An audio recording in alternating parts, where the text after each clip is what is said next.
We will just crack on. So people from the previous session, you're welcome to attend ours. And for those who are standing outside, please come in. So I will very, very quickly. My name is Ted Moya. I'm going to be the MC and moderator for this session. I will very, very quickly ask the first person who's supposed to speak today to give the welcoming remarks. And this is the chairperson of KenInvest, Sally Mahiu, please. Welcome.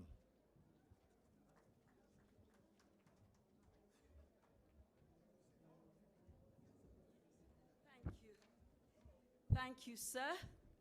Good afternoon, ladies and gentlemen. Good afternoon, ladies and gentlemen. Welcome, welcome. My name is Sally Mahiu, the chairperson of Kenya Investment Authority or KenInvest. And I just want to welcome you to this session on behalf of Kenya Investment Authority, the board and the board and the management. And I want to recognize the presence of our PS for investment. I want to recognize our partners, the investors in the room, distinguished ladies and gentlemen. I take this opportunity to welcome all of you to the second day of the Trade and Investment Dialogue. Yesterday was quite fruitful.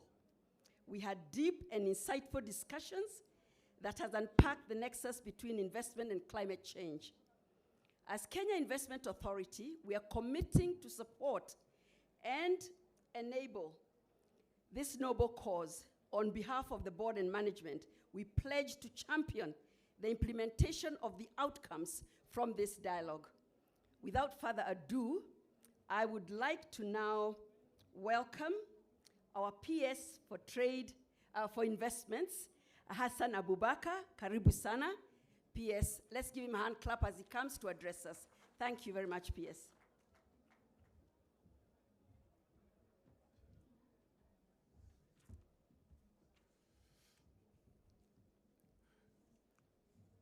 Good afternoon.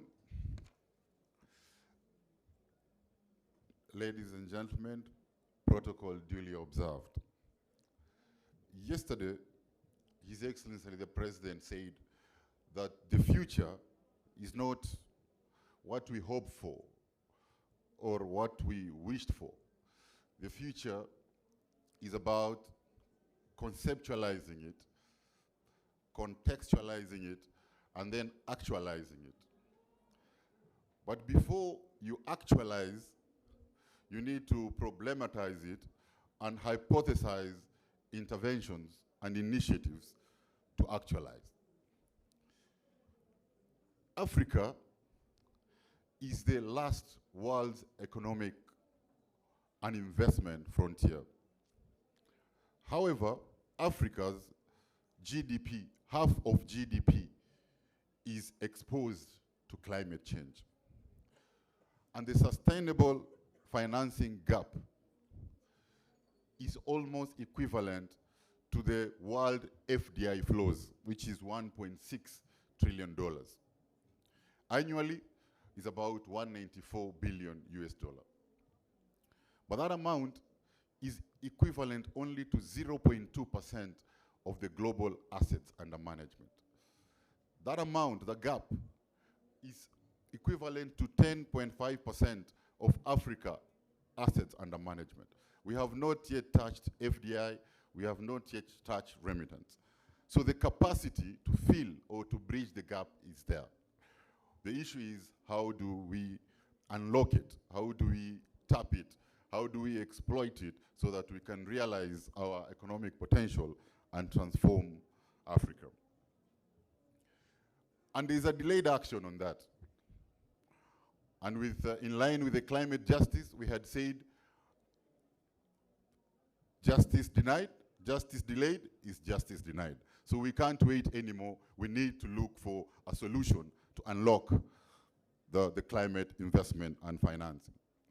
Ladies and gentlemen, we are greatly honored to have you join us as we progress the conversation that kicked off yesterday at Sarova Pan-Africa Hotel, where we held discussions on the nexus between investment and climate change.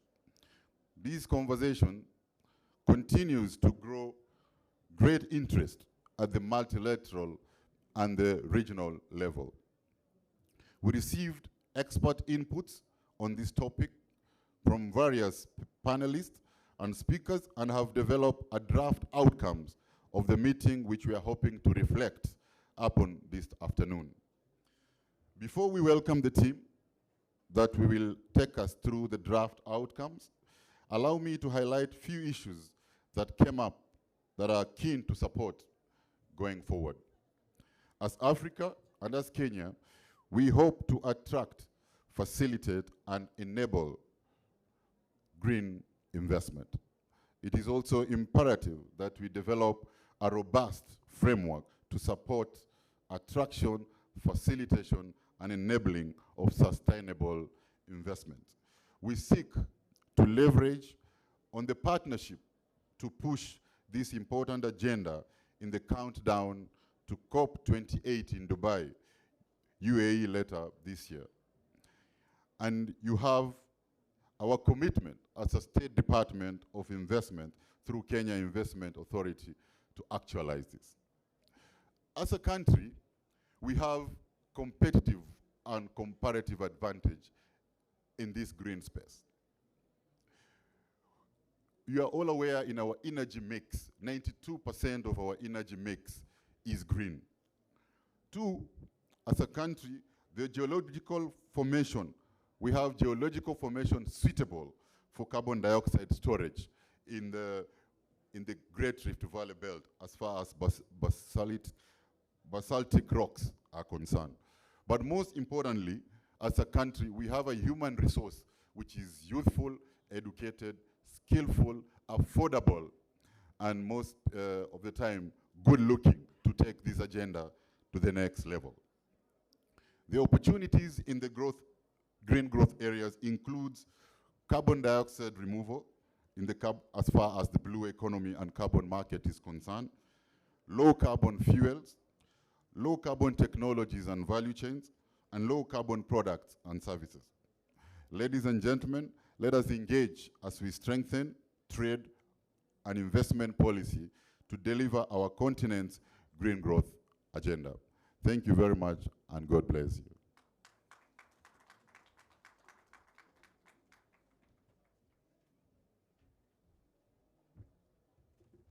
Thank you very much indeed, Honorable PS.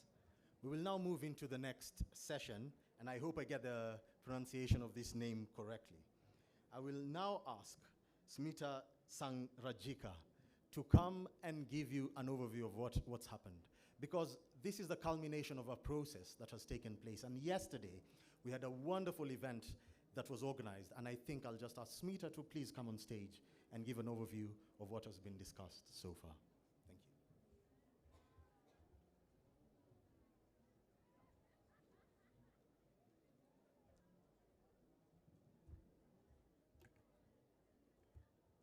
Thank you very much. Dignitaries, ladies and gentlemen, on behalf of KPMG, it's a real pleasure to have been involved yesterday and today to talk about this really critical stage that we're at. And I think a key message that we have, and it came out from yesterday as well, is that we need to get practical and we need to move fast. Time is not on our side. As our PS just explained, the reality is that Africa is the lowest emitter. We are one of the highest impacted continents, yet we have the lowest share of climate finance and green investments in the world. So there is a balance that we need to address. And our discussions yesterday really deep dived, I would say, into various areas that we can make this work. We talked about green investments and technology. We talked about climate finance, and we talked about the nexus of climate with trade, investment, and development. Just to summarize some of the key points, I think, around each of them, and I think one of the other key points I'd just like to mention, we talk about risks. Obviously, Africa has risks, but we've just set the stage of where we are.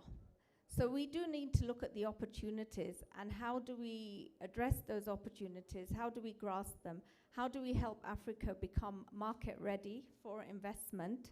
The good news was yesterday we did culminate in over $500 million of investment actually in various areas like electric air transport, cold storage for solar powered actually cold storage for ag, and climate smart agriculture. So another key message was investment is there, finance is there, but how do we unlock it, quite rightly, and how do we move fast to make it come and not only spur economic growth, because climate investment not only helps us address the climate emergency we're in almost, but also spurs economic development, which is critical for Africa as well. And that, of course, creates jobs, improves livelihoods, helps our vulnerable, and uplifts us where we are a majority ag-based economy as well. So just talking into some of the different areas that we spoke about. In terms of green investments, as I mentioned, these investments will spur economic development, but of course government has a role to play. And it was nice that we had such multi-stakeholders across the discussions, from private sector, from government, from MSMEs as well, talking about the opportunities and challenges. And the great thing is that I think there was a clear message. We do need an enabling environment. Fiscal measures, tax incentives need to be there, but also to attract these kind of investments, we need to be market ready, we need a pipeline, and we need to be able to hit the ground running. I think in terms of climate finance, there was a very clear message. We had an investor, actually from UAE, and that's where we know where COP is going to be hosted next. And he said there's a lot of finance. There is. How do we, though, manage to become local? How do we help spur capacity? How do we make sure we can have a deal where the multi-stakeholders, government, private sector, the investors, local investors, how do we all come together to be able to move fast to get the investment off the ground? There is work to be done. There are examples of local funding and innovation. I think Kenya is very well known for its innovative innovations and innovative technology, and it's, I think, entrepreneurship as well. We talk about the entrepreneurship that we have. So how do we ensure we build capacity, continue spurring the growth, helping our youth, one of the biggest assets that we have in our economy, and then at the same time help in that nexus of trade, development, and investment to create jobs and build skills. And one of the other biggest areas that came out was that, yes, to become market ready, we need to build capacity and we need to have that technical assistance to support us. And at the same time, our value chains, being an dominant ag-based economy, we need to look at our value chains. And an interesting story came from one of the MSMEs who's looking at integrated waste management, that not only there's a tendency with investment that we just do the design and build and then we walk away. But how do we make sure we keep that investment looking into the long term at operating and maintaining as well these investments, which means we become successful and of course build a strong reputation for investment and be a global player. So on that note, I will end there, but just to say that I think there is a strong message coming out. There is a role for all the key stakeholders to come together, and definitely we need to balance and redress the areas to make sure there is investment. And it's a two-way process where Africa becomes investment ready with big opportunities, but also looking at the depth and breadth, which is, I think, another key highlight. I think my final comment, that yes, we have to have the big climate mitigation projects. We have a wealth of resources, particularly for renewable energy, and we need huge investment to spur the economic growth. But at the other end of the spectrum, the reality is we need to look at climate adaptation and build climate resilience for our communities, for the vulnerable, and actually make sure we can address their needs at the same time, because they are the most impacted. And one of the discussions, interestingly, on investment law was how, when we are looking at legislation and regulation, how we make sure we look at that whole spectrum when we're creating that enabling environment. So thank you, and I'm happy to hand it over.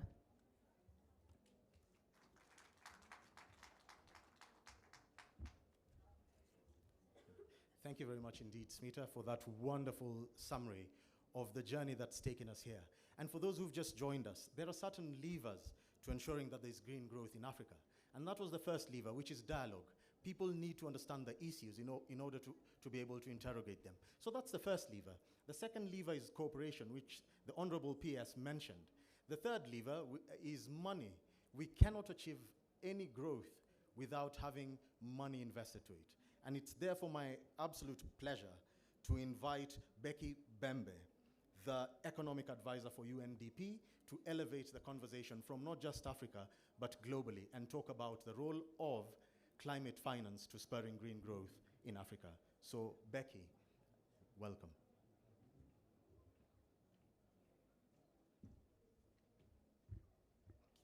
Thank you very much, Program Director, and thank you very much, dignitaries present today.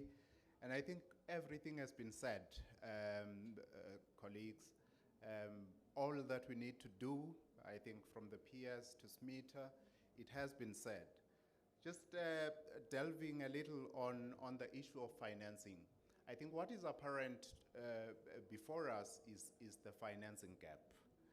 Africa is contending with a financing gap. And how did that financing gap arose? It arose because we were aware of the products, or in terms of the what that we need to invest to.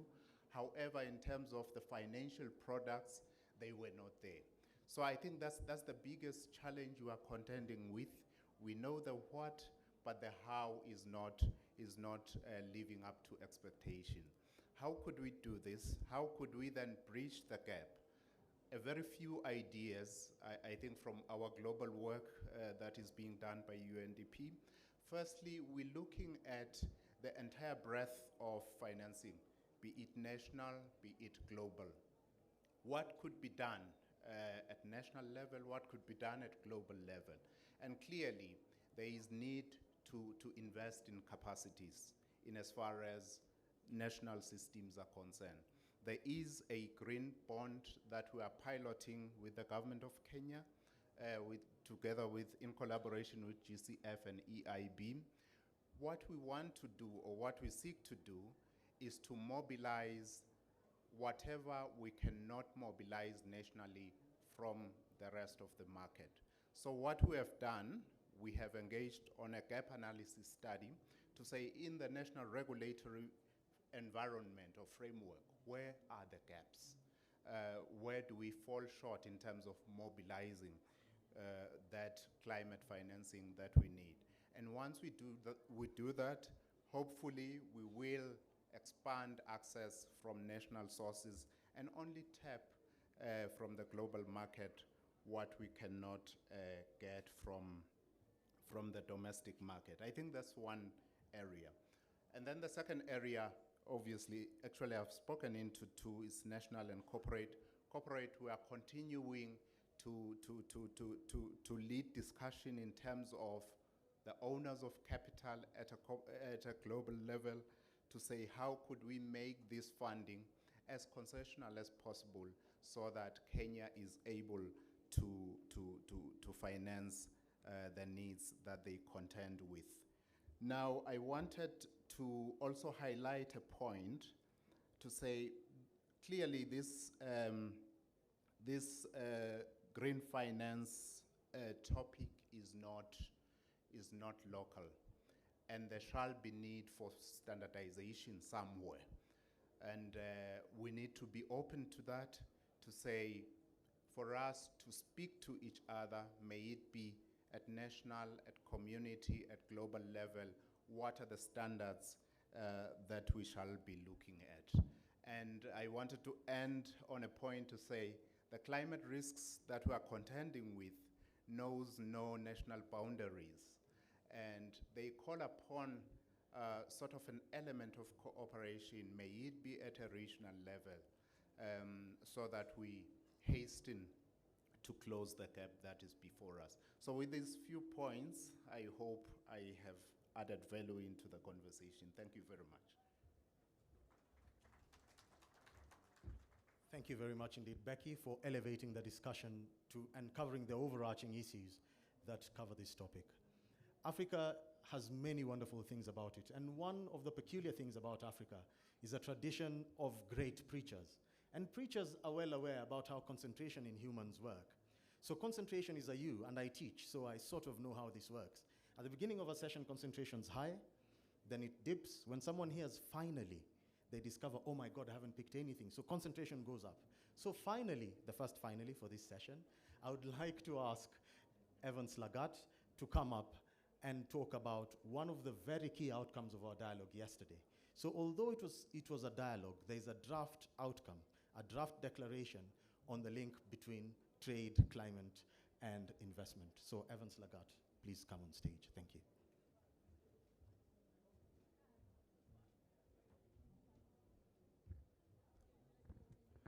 So thank you, Ted. The PS,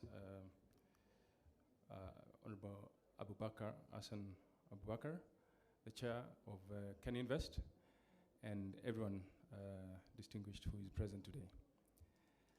So yesterday, out of the discussion or the dialogue yesterday, we have a few key outcomes that I wanted to highlight this afternoon.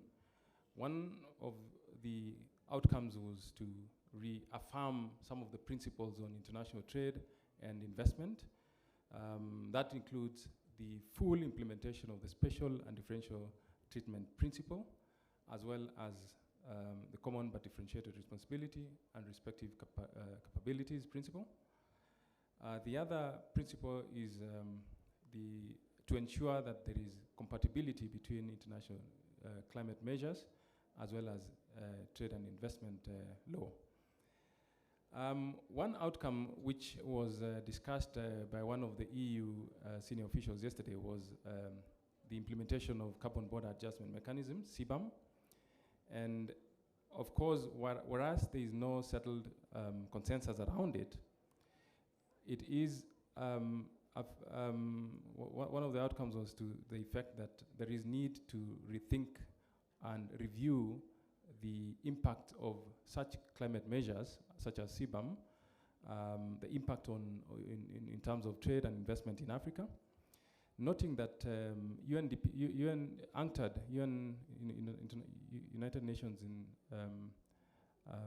Development, UNCTAD, has indicated that the impact of CBAM is 0.1 in terms of emissions abatement, whereas its impact, the negative impact into the economy and the GDP of Africa is quite significant. And so there is need for further discussion and consensus and building consensus to determine whether indeed it is purely a climate measure or it is a climate measure that has impact on tariffs on international trade and investment.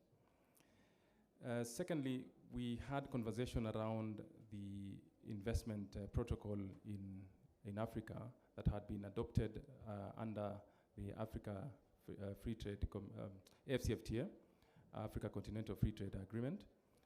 And the investment protocol essentially tries to elevate the investment governance in Africa in such a way that we have fair investment, green investment, and so this is a call to African countries to ensure that all our investment regimes or governance regimes around investment are compliant to the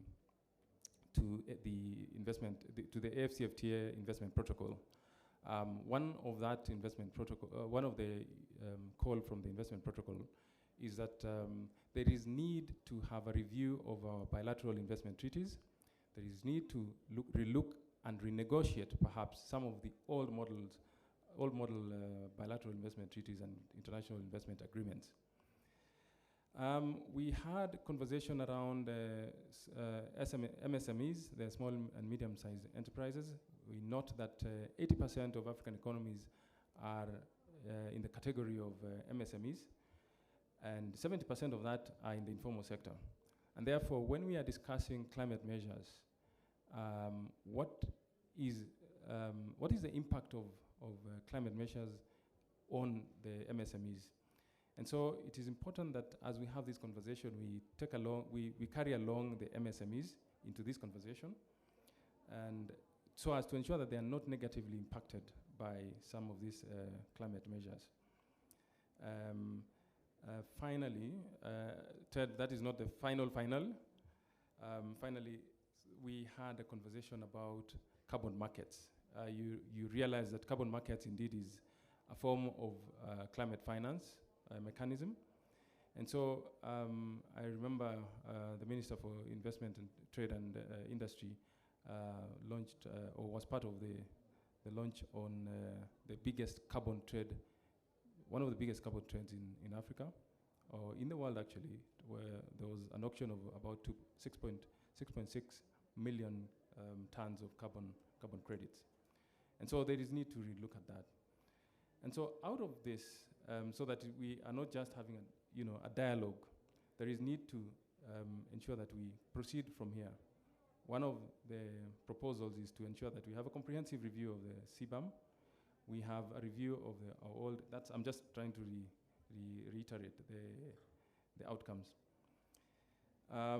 So we invite all of you to basically interrogate some of these outcomes and see if we can, out of this, come up with an outcome that speaks to an African narrative and ensures that as we go forward, it speaks to economic development, which is a big thing, sustainable development in Africa, so that we are compliant with Agenda 2063 of the African Union. So thank you very much, Ted. I think that I rest there. Thank you.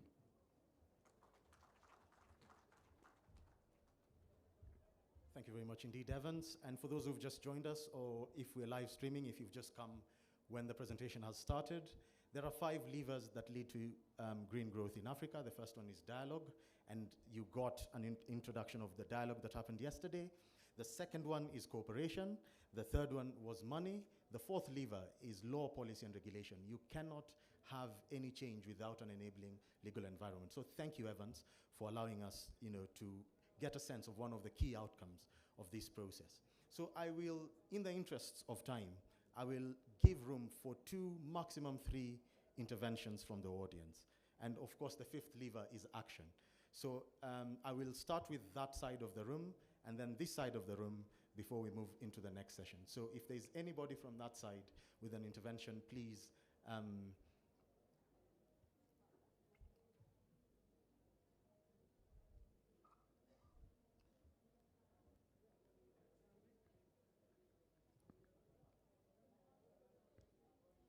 Most people are usually not happy with an uncomfortable silence.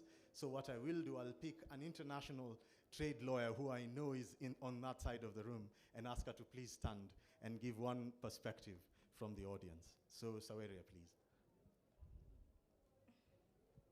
Thank you, Ted. My intervention, again, relates to international trade, which is my area of expertise. And just to highlight that there's going to be a trade day at COP28 for good reason, because we've seen the very intimate nexus between trade and climate change. Just one thing I'd like to highlight today is that Africa is hosts many resources that are at the center of the transition to a green economy. We have high deposits of cobalt, of nickel, lithium, and other minerals. So one thing that I challenge everyone in this room to think about is as we transition to green technology, how can we ensure that those gains trickle down to the host of those resources other than just exporting the raw materials? Are there opportunities there for Africa to see how we can do value addition? Are there incentives that governments can apply, whether it's fiscal incentives, as we heard about earlier, or value addition requirements?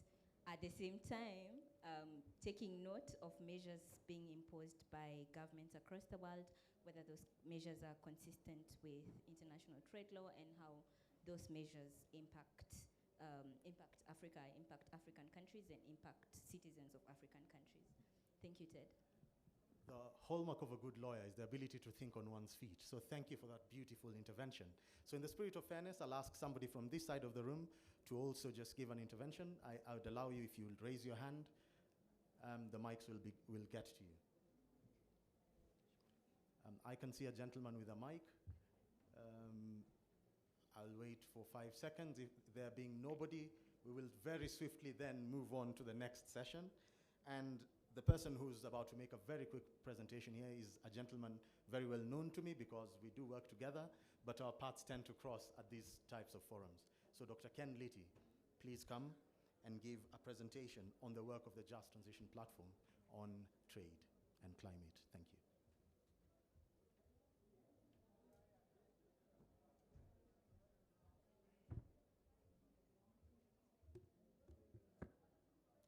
Thank you very much, Dr. Ted Moya, and distinguished guests, members of the audience. Thank you very much for taking your time to participate in this event. It's very interesting because, as has been mentioned, this is the second version of a conversation that began yesterday. And many interesting things have been said, so I'll try to add to that conversation. And in the next few minutes, I'll give a presentation about a way we can bring together some of these excellent ideas that have been discussed. So first, of course, politicians or political leaders have mentioned how it's very important for them to develop policies to connect the climate agenda to trade, investment, and finance. But also, investors want to bring in money. Civil society are also very critical, and they're highlighting some of the issues that we usually tend to forget, such as issues of fairness and justice. So we'll try to bring it all together and look at, after the summit, how can we start thinking of these issues? And I'll share some work today that has been done by a group. It's part of the Just Transition Platform, which is convened by the Climate Works Foundation and other partners. And over a number of workshops, there was a working group on trade where we looked at the current developments, and the members of the group, are academics, civil society people, private practitioners, and policymakers. And we try to draw from our experiences and perspectives and think about a way of bringing together the climate agenda and the economic agenda, but also making it concrete in ways that it can be taken forward. And the best way to do that, as with everything else, is to develop some of the ground rules, in this case, principles. So we looked at just transition as a concept, which means, number one, we need to do a lot to meet the global climate targets, which is ambition. But we need to do that in a fair and a just way, which is justice. And if you combine the two, you have a just transition. We move, but in a fair and in a just way. So we developed a couple of principles on how we could bring this all together. So next slide, please. Could you please load? Yes. So I'll start by giving you just a global context on how the global economy is changing so fast. And before going to discuss how sort of that shapes the choices that Africa has, and then bringing it all together. And the first thing is, of course, we want to align the global economic system with climate goals. That is a consensus issue, and there's agreement on that. And the second thing is the Paris Agreement changed the game because almost every country has a contribution, and in a way, it's contributing to addressing the issue. But also, if we align the global economic system with the Paris goals, we need to do that in a way that is just and fair by making sure, of course, the global economic system supports ambitious climate action, but in a fair and just way. There are quite a number of initiatives that are underway to try and connect those two pieces together. And if you look at the IMF and the World Bank currently, there are reform efforts to try and mainstream the climate agenda. But also at the World Trade Organization, where there are different kinds of forums for countries to discuss trade and climate change. So that, and also in the investment regime, which is not very well known, it's kind of a very niche regime, but the discussions on how issues of foreign investment are bringing out tensions between trade and between climate change and investment, foreign investment. And also countries, especially major economies, are taking measures, policy measures in their big economies that are having impacts all over the world. If you look at the US, if you look at the EU. So all these things shape the choices that Africa has. So next slide, please. Next slide, please.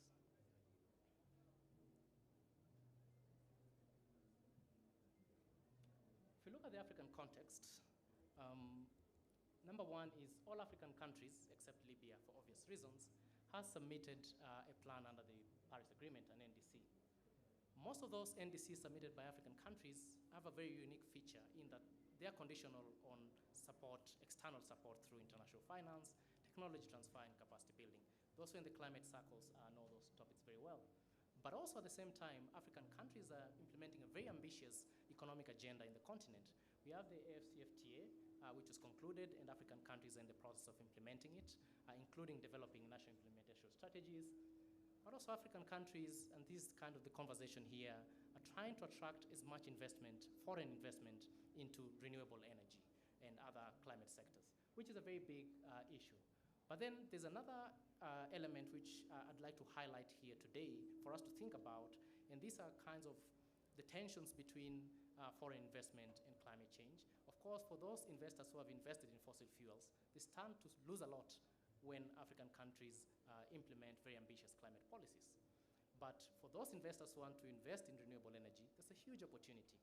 But you can see trends now beginning in Europe and some other places where foreign investors are challenging government regulations, especially on clean energy, in international private courts.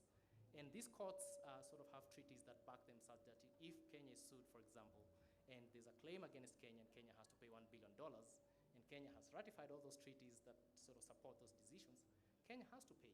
So the discussions currently at the multilateral level on how to think about those kinds of issues and reconcile those tensions. So as we sort of ask for foreign investment in Africa, we should think about some of those tensions. And finally, there's the issue of finance and the issue of sovereign debt distress, which is really a big challenge for African countries, just coming out of COVID, and then we have the, some of the wars happening in some parts of the countries in creating economic shocks. And African countries are really caught, in between raising enough domestic revenue to implement public policies, but also having to meet their international debt obligations. So when you bring all these things together, you can see there's a very dynamic global economic system, but also we're talking about ambitious climate action. So how do we bring those two together in a very basic way, sort of to kickstart a conversation? And here's where now I'll conclude my presentation with the last slide. The last slide, please. So our group developed a set of principles, which are very basic, is kind of think of them as starting points on how we can try to bring all these issues we've discussed, I've discussed, and the issues we have discussed and we'll keep discussing in this summit. So we identified 3 key principles that are very important in bringing together the conversation on the global economy or the economy in general and climate. The first one is the issue of fairness, where as the CS for Trade and Investment yesterday so eloquently put it, an issue of fairness is central to Africa's contribution to addressing global climate change. We cannot do it away. And as the president has reiterated, of course, there are those historical issues, but also there's big opportunities that are coming sort of very much in the horizon. So the issue of fairness means that we can do all those good things while remembering the context within which we're doing them. The second thing is safeguards, and risks, of course, come with very ambitious issues, and those who deal, for example, with finance or investment, risk is a very big issue. It's also discussed yesterday. So, of course, to address risks, you need safeguards. And that means, for example, when you think about all our trade agreements and all those trade institutions, if you think about investment treaties, if you think about all those commitments on finance that we have, they should have kinds of safeguards that give African countries a space for sovereignty, in that African countries can articulate their policies. Think about our communities, vulnerable communities. Africa has very special needs, as has been mentioned, and which are those communities which might be exposed to some of these risks, and how can we address them? But also Africa lives as part of a bigger global community. How do we deal with global shocks, which are not, of course, responsibility, sort of like we don't generate them, but we have to respond to them. So, and then the last principle that we should think about is inclusive partnerships, and I think that's a theme that has been emphasized re-emphasized and emphasized once again in this summit, where partnerships are very key. And you can see, for example, with the political leadership here, very high-level political representation, that's very dynamic kind of diplomacy. And you can see even the president himself, the way he's so committed and articulating a new narrative. That is diplomacy. It's very dynamic diplomacy. So this kind of political leadership, we hope it really gains ground across the continent. It's indispensable in trying to think about how we can bring together all these partners to do all these good things. And finally, I'll conclude by mentioning, and this is Ted finally, multi-stakeholder partnerships. These are very complex issues that no one partner can deal with, and we need different kinds of partners to come together and take together. So as I conclude, I'll mention these principles are just a starting point that our group developed to stimulate conversation. Very happy to receive feedback, engage other people, but we hope it sort of pushes ahead the narrative on how we can think in very fundamental terms of after the summit, after saying all these good things, what are the very concrete ways that we can organize all those pledges of action to take them forward. Thank you very much for your attention.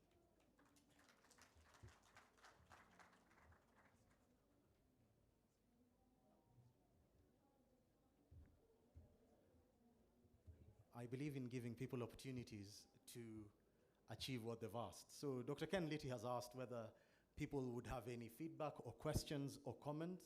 And at this stage, I will ask you to come back on stage, and we allow the members of the audience to give feedback or to ask you questions, because what you've presented here is quite heavy. The last pillar, of course, that allows green growth is action. And so this is not a lecture style theme. And therefore, for people with roving mics, any member of the audience with any question or comment on this session, please feel free now. I can see a hand back there and a hand in front. So let's start with the hand at the back, please. And then we'll come to this side. So there's a gentleman standing. If the mic can get to him, that would be wonderful.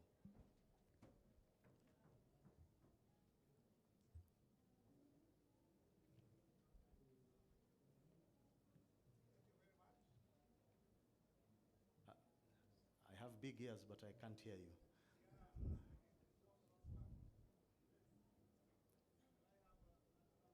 I press. Okay, thank you. Thank you for the presentation. My name is Dr. Julius Nyoro. I'm a brew economy expert. African Union has a very, very nice strategy on brew economy. But our brew economy sector in Africa need more energy. We have a lot of levers in Kenya, in all Africa, and our lakes, and a lot of energy in investment in brew economy goes to the oceans. So we need a lot of investment in our brew economy, in our levers and their catchment, because these rivers from the inland feeds the ocean. So we need some energy and investment in our rivers and catchment, which will also give us livelihood. And there are opportunities which are not yet utilized. That is my comment. And I wanted to ask whether there are any agendas in investing in our rivers. Thank you very much in Africa. So we'll then take the second and third intervention and then address them in that order. Thank you so much for that presentation, Dr. Litty. My name is Halima Hussein. I'm a PhD researcher with the Energy, Justice and Social Contract Chair of the University of Pau in France. And my question, I think those principles that you shared are really timely. My question is, and this had been raised yesterday as well, that we have all these finance opportunities, but the issue is when it comes to implementation, from project proposal to implementation, priorities may quickly change on the ground. So when you have all these really nice principles, timeline for their implementation, have you engaged some of these actors? What is their feedback? How can we implement as quickly as possible, knowing very well the agencies that we are dealing with? Brilliant question. I think, Ken, that's directed to you. There was a third hand just right in front of you that I had missed. I think we'll finish the first three first, and there. So please. Thank you for taking me in. My name is Susan Joroge. I had a question about the definition of vulnerable actors, especially in a context of Kenya, for example, where we talk about youth being vulnerable, women being vulnerable, rural populations being vulnerable. I think especially when you're talking with private sector investment, it's worth having a clearer definition of who vulnerable is, because it could be all of us as a developing country, or are you referring only to specific groups or communities? Thank you. Thank you very much indeed. So the first question was on the blue economy. We'll handle the first three before we move to the next ones. The first one was on the blue economy, the second one was on timelines, on Ken's presentation, and the third one was on vulnerable people. So I think if someone can get the mic to Ken, and then if any of the other previous panelists would want to talk about either of the other two, that would be wonderful. So Ken, you can start with the one on timelines. Thank you very much, Ted. And thank you, Halima, for that very important question. I think that's where the big challenge is. We know what to do, we know how to do it, but getting to do it is so difficult. But maybe sometimes we need to start by doing the very easy things, to put in quotes. I think, for example, in our group we discussed how do you take these principles forward? One of the easiest, in quotes, but most important ways is through our legal and policy frameworks. For example, if we have policies that, whether it's at the national level or continental level, that include some of these principles, you already have implemented sort of these principles from just an idea to giving them a context. If you think about policies and legal frameworks, they cover very long periods of time. And I think that's, in terms of long timelines, it's very important to embed them in such kinds of frameworks, which is kind of easy with political will, and we can see there's a lot of political will, or a groundswell of political will, and then we can embed them there. In terms of shorter timelines, there are all these kinds of actors, especially investors and others, who are ready to go. But the question is, what's guiding those kinds of investments or those kinds of partnerships? And we can see MOUs being signed left, right, and center. Those are good opportunities as well to start embedding these ideas, so that when we get off the ground and do things, we do things that are kind of very much informed. So I think the big challenge is finding ways of starting very, very small, but also putting in place some of these guidelines to help us as we carry out some of these activities in the short and long term, that they're informed by some of these very core ideas. That's the beauty of principles. They're very easy to take off, but they're very powerful in the long term. But I think there are many other opportunities of embedding them, and I think that's a challenge to all of us to think of ways that we can structure our various engagements in a way that is informed by these or other kinds of principles. Thank you. Thank you very much indeed. Is there anybody in the audience who has a rejoinder on the blue economy? Because it was an important point that was raised. If there is, I'll give you an opportunity before I move on to the next round of questions, and I've not forgotten yours on vulnerable people. So if there's anybody in the audience who wants to make a comment specifically on the blue economy, now is your chance. If not, we will interact with that further. I am scanning my eyes in the room. There is no takers.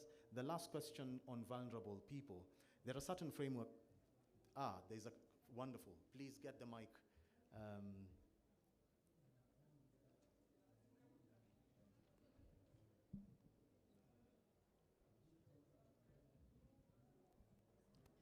Good afternoon. I'm Frida Inshoga from the Tony Blair Institute. I think it's a rejoinder to vulnerable communities. So to add to it, if we could consider not just vulnerable communities, but vulnerable ecosystems, because we are looking at a space where, we are going electrical vehicles, e-mobility. So also within the African context, what are we doing around, the batteries, and what will run those batteries? How will they be disposed of? How does it affect the existing ecosystems? And then, of course, joining with what she has said on vulnerable communities. So just to add that to the presentation by Dr. Ken Diti. Thank you. Thank you very much. So it's not just a question of vulnerable people, but vulnerable ecosystems and fragility. And to answer a question on the definition, there are about 3 frameworks that address this. There's the climate justice framework, there's the energy justice framework, and the environmental justice framework. And they have about 4 or 5 principles that identify who is disadvantaged in these systems and how law policy and other action can address them. So I do not want to speak too much, but I'll give people a chance on this side of the room if there are any interventions. There's the lady at the front and the gentleman there. Please get the mic to them.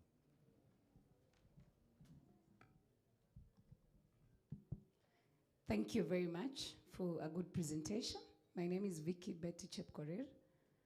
I'm an environmental practitioner, climate scientist. Particularly excited when I hear the issues of trade getting their space in the climate change space, because for a long time it's been a missing link. I have two quick questions, and the first one is around the voice and the principles of just transition that have been articulated, especially in the space of carbon credit. As a country right now, we have a draft carbon credit trading bill. We've also just come from amending the Climate Change Act of 2016 signed by the President last week. I always just find that it's a missing discourse from the people who have the eyes in investment, because we sit on this other side knowing the environmental world. But now when we are talking about carbon credit, this is actually the language of investment that the architecture of where I come from does not necessarily have expertise on. So that was going to be my question and almost a recommendation to find out if the investment and the trading professionals of this country have really taken their time to scrutinize that bill, so that it doesn't just go there with the environmental language of Vicky and a few other environmentalists, but also speaks the investment and trading language. Then the second is on what I have been involved in the last couple of years, trying to support communities to implement nature-based solutions and nature-based enterprises. At a day and age when we are talking about bottom-up economy and creating jobs, I have seen this strategy being able to protect the environment, mitigate climate change, but also support communities. But there are also investment languages. So most of us who are driving that space are environmental. So my concern was, just like the gentleman of Blue Economy asked, whether there are deliberate investment interventions that are focusing, especially on the MSME level, because those nature-based enterprises are really community-based, the communities that live around natural resources, so that they are not only climate change mitigation initiatives like we have been using them, but now having a proper investment eye. So what are we doing around nature-based enterprises and solutions? Thank you. Thank you very much. There was a gentleman, I think on the fourth row.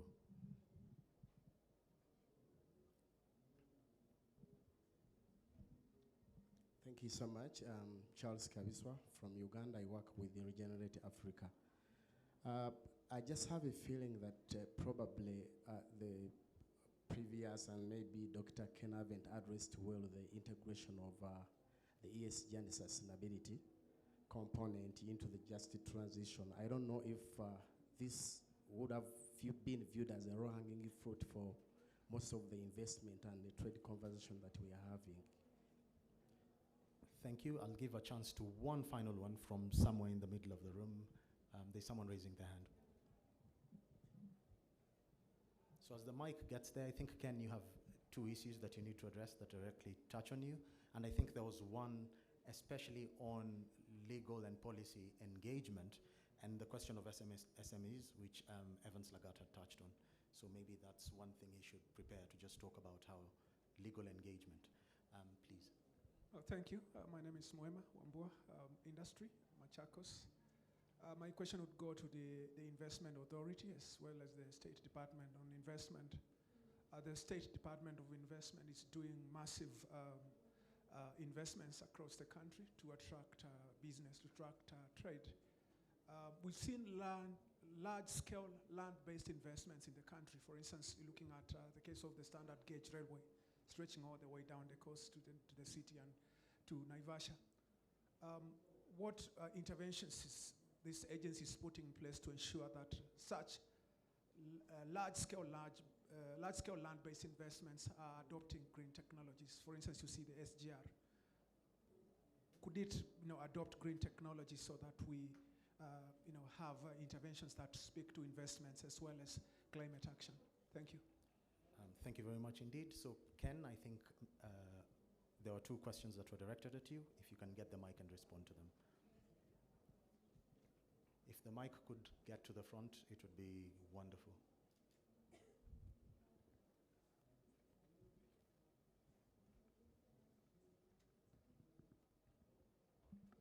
Thank you for the questions, and I think it's good to see the discussion really getting some traction and people going for the jugular, which is a very critical issues, because at the end of the day, that is what matters. So in the first point of legal engagement, that was an excellent example of how do we embed these ideas into legal and policy frameworks. In Kenya, is guaranteed by the Constitution.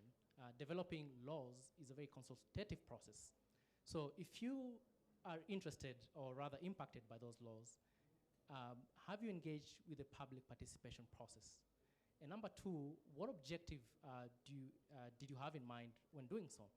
And some of these ideas, for example, that people have, they might not have maybe the way of expressing them in legal terms, but it's very important to be in those spaces and bring up these issues so that by the time, for example, the law is concluded or the bill is concluded, then your ideas have been captured in there. And I think those ideas that really reflect the reality, for example, with the issues of carbon markets, and we've had a couple of years experience of how that has unfolded in Africa. There are lessons that can be drawn from that, so that the conversation is not just about carbon markets as a silver bullet, to unlock billions of dollars, but rather what are some of the lessons that we draw? Who benefits from some of those initiatives? Are our communities whose name is always on these kind of beneficiary lists really benefiting? Are they transformative, changing our socio-economic context? So these are questions that need to be asked. Criticism is very welcome, but more importantly, how do we pick those lessons, distill them, and build them into some of these legal and policy frameworks? Very important, which leads to the next question, because we're talking about Africa, and that was a question about Kenya, but we're talking about a united voice. That means we need to think of our policies in a very integrated way. Think about the African Carbon Market Initiative. I'll give you as a homework. Go scrutinize it and see whether it really reflects some of the issues that have been raised here. If not, what are some of the opportunities for engaging and bringing in some of those ideas? So I think the key is really distilling some of those issues as have been raised here, finding forums to raise them, but also ways of embedding them so that they don't disappear, but they shape all those things we do. To the last question, which is related on the ESG. ESG, there's a big debate now on whether ESG is a good framework for advancing the climate agenda. In some parts of the world, especially industrialist countries, there's a lot of backlash from ESGs. And if you've been following the debates, some companies are claiming the regulations are too onerous for them, and when push comes to shove, they're not working. Maybe this is an opportunity to use the phrase that has been doing round for bottom-up thinking. I'll give a challenge to, for example, the investors who are here. If you want to implement a project in a certain place, what values underpin what you want, the change you want to make? In the MOU that you sign, you can just embed some of those ideas or values in that MOU that you sign. So when you say, for example, you have $1 billion investment, you can also tell us how it will change and transform lives. You don't have to draw from very complicated principles, but by embedding such simple ideas into such kinds of frameworks, it really reflects the context within which we do these things, but it also opens up some creative ways of picking up these issues in a way that really works. So I'll leave those two challenges to everyone. I hope I've done service to the questions. Thank you. Thank you, Ken. I think maybe we'll put this session to a close. The only one that I know has not been addressed is the one that was directed to the Investment Authority. And look, because I have a keen eye on the program, I know that the managing director of KenInvest is going to speak shortly after, and your concerns, she'll give the way forward. So your concerns, I know, will be addressed in there. So without further ado, I'd like us to give a clap as we draw this session to a close. So thank you very much for that. Allow me to welcome on stage a very distinguished person in our presence. The work that Ken has presented, I know, was partly supported by Climate Works Foundation, and therefore it's my distinct pleasure to welcome the President and Chief Executive Officer, Helen Mountford.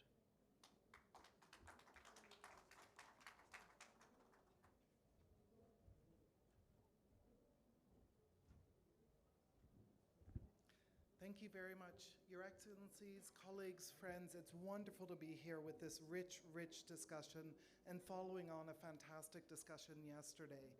it is, as a colleague said in the audience, a few years ago, very few people were talking about the linkages between trade and climate. Very few. It was very specialized, and often the trade experts were not talking to the climate experts. And we can see where that's gotten to us. As to, we have some fantastic opportunities on integrating and aligning trade policies, investment policies, and climate, and we know we must do this if we are to develop, if we are to deliver on development, on growth, on climate, on trade, and on investment. So we need to do that. But there's also some real risks if we don't align them, if we keep these in silos and separate. So one of the things we've been really pleased to be able to do in ClimateWorks is to actually work with colleagues and support colleagues here in Africa to host a series of roundtables over the last 2 years with the different economic communities in Africa, across Africa, and working very closely with Evans and with colleagues in the trade and economic law group. So that is something which I think has created some of the basis for the much richer, much deeper, much more integrated understanding we now have of how to move this forward. And we're pleased we've been able to help support that. We're also pleased we've been able to support partners who have been leading on the Just Transition platform that Ken just outlined here, including the colleagues in the ITUC Africa and the Friedrich Ebert Stiftung group. So this is really exciting to see what's moving forward. We know that to tackle climate change, we need radical transformations, strong transformations in key systems, whether it's energy, the finance system, transport, food systems. And to do that, we need to ensure that we bring workers, communities, individuals along so that no one is left behind. That just and equitable transition is going to be essential. So it's exciting to see now moving into the stage of principles that can be embedded in all that we do to reflect those as we move forward here. We heard very strongly yesterday from President Ruto and then today from the PS, and I know we'll hear from the CS as well, just how essential and how important an opportunity we have with a green growth trajectory here, green industrial trajectory. And it is just wonderful, and I want to thank the government here for the leadership you're showing, not just in Kenya, but also in Africa and to the whole world on how we can move forward on this green growth trajectory in a way that integrates trade, investment, climate policies, and brings just transition along. This is absolutely essential and wonderful to see. So thank you so much.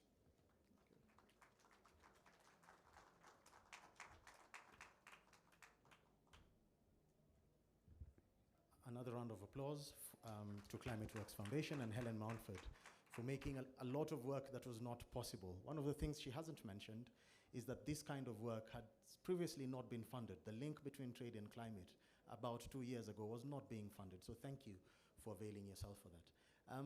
Last but not least, I'd like to call upon somebody who is the epitome of the swan analogy. This event would not have been possible without her input. She seems to glide with such grace, even when under the water, I know there's a lot of paddling going on.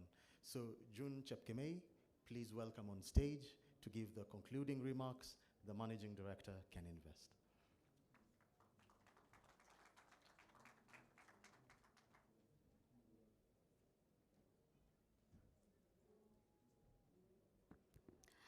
The Principal Secretary, State Department for Investment, the Chairperson, Kenya Investment Authority, our partners, distinguished investors, ladies and gentlemen, good afternoon.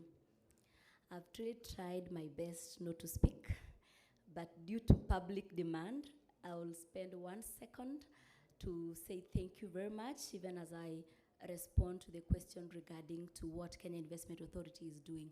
What we are doing as Kenya Investment Authority is to work with partners to collaborate to ensure that our investment framework is climate responsive and to ensure that investments that we are attracting, both foreign direct investments and domestic direct investment, are clean.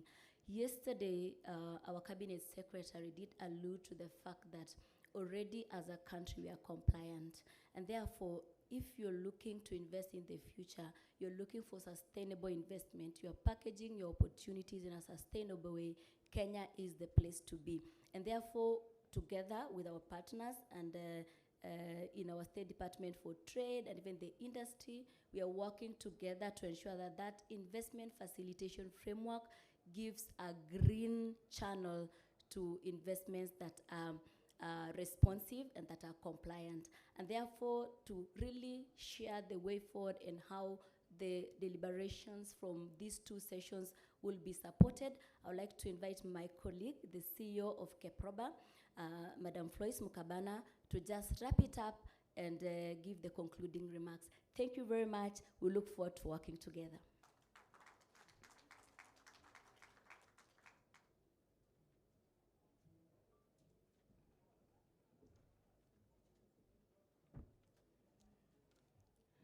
Thank you very much, June. Protocols, I want to observe my protocols. Good afternoon, PS. Chair KenInvest, distinguished participants in this session and this dialogue. Thank you for having me to just do two things. I think my counterpart colleague June gave me the onerous task of doing two things. One of it is to be able to talk about the way forward and what we have committed to do as part of this session. And the other is to just give a vote of thanks for everything that has happened so far. And allow me to just go to pick a few issues that have been raised and the commitments that we are raising going forward. So we have committed to champion the outcome of this dialogue. And some of the outcomes that we want to push forward include conducting a comprehensive review of the impacts of carbon border adjustment mechanism and similar tariff and non-tariff measures on Africans' trade, investment, and industrialization policy. We'd also want to review international investment and trade agreements, including bilateral agreements, so that they can be able to reflect our discussions from the sessions going on. We want to develop an elaborate investment promotion and trade promotion regime to facilitate attraction of sustainable foreign direct investment flows into Africa. We want to call for the implementation of a compliance carbon market framework to complement the regional voluntary-based African carbon market initiative. We want to support the establishment of special high-level advisory panel, bringing together African experts from trade, investment, climate change, mining, agriculture, among other sectors, whose main objective is to advise on an integrated way of tackling climate change, joint integrated negotiation positions of multilateral platforms, including the WTO, the UNFCCC, among others. We want to boost the inter-African trade in agricultural commodities and services to create linkages with regional markets through the African Continental Free Trade Agreement. We want to enhance the value addition of Africa's production, including agricultural production and green minerals. And finally, we'd like to invite private sector actors to invest in Africa. So those are the things that we as a session have been able to commit towards. And it is our hope that all of us will be able to put in what is required of us to ensure that we're able to do the next steps in moving forward. Allow me then to do the second part of what June has requested me to do, and that is to thank each and every participant who's been here, who've been able to work together to be able to move this dialogue forward and to be able to have a robust conversation so that at one point we're able to come up with the ways that we want to move forward with this agenda. I'd also like to thank our partners. I want to thank the partners who are here to assist us. We have KPMG, we have UNDP, we have Semlo Law, we have Semlo Law, allow me to get a few others. Climate Works Foundation, sorry about that. Climate Work Foundations, as well as Economic Law Consultant.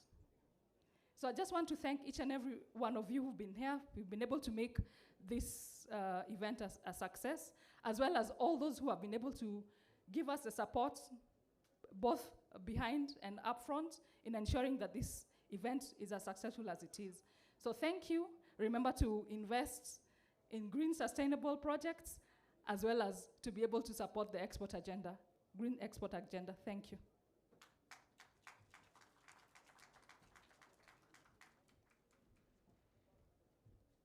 We truly thank you for that great closing. I have two very, very important announcements to make. The first announcement is to ask each of our panelists, and including the Honorable PS, to please go to this corner to have a photo session. So that is the first thing. The second thing is that this is the first session that is, I have been to, where for investing your time, your ideas, and your presence, you allow us to express by giving you some refreshment outside. I presume that everybody has received a small token. We've taken your lunchtime. So outside here, there will be some refreshment served. So thank you very much. A wonderful round of applause for everybody who's been involved. And I do ask you, Bona PS and the panelists, please come here for a photo session. So we have come to the close of this, and I'm quite pleased to see no one wants to leave, but the session is now closed. Thank you very much.